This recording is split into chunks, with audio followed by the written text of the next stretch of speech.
Copy বিপ্লব করবর ইতারা কুড়িনগর শীর্ষ কমান্ডারের মধ্যে সারি গেল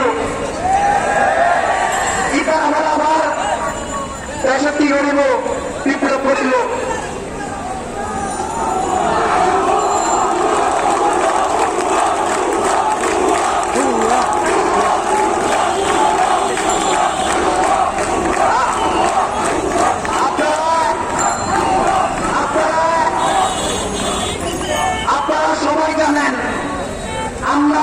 আমি নিজে বিজ্ঞানের ছাত্র,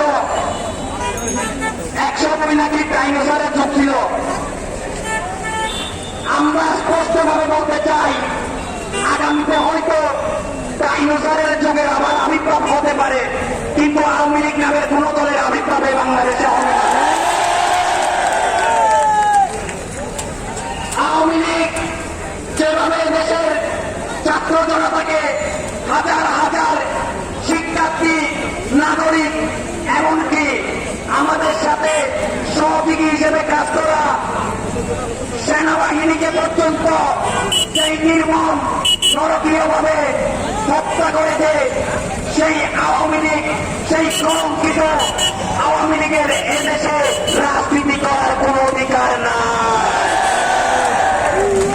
তাই আমরা অনতিবিলম্বে বলতে চাই, আপনারা বারবার বলে যাচ্ছেন সবাইকে মামলা করতে, কিন্তু এখানে মিডিয়ার বাইরে আছে, আইন শৃঙ্খলা বাহিনীর সবাই আছে, তারা দেখেছে আমাদের উপর যারা হামলা করেছে, তারা দেখেছে আমাদের ভাই বোনদের পাখির মতো গুলি করে যারা হত্যা করেছে।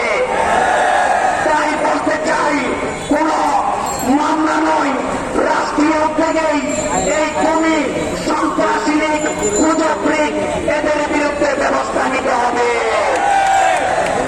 আমরাও বলতে চাই, আওয়ামী লীগে যারা আছে সবাইকে আমরা সন্ত্রাসী, খুনি মনে করি না। যারা এদেশে বসবাস করতে চাইবে, এই আওয়ামী লীগের গণ্ডি থেকে বের হয়ে এই বাংলাদেশে আপমর ছাত্র নাগরিকের সাথে একত্রতা ঘোষণা করে প্রকাশ্য ক্ষমতায় এদেশে বসবাস করতে হবে।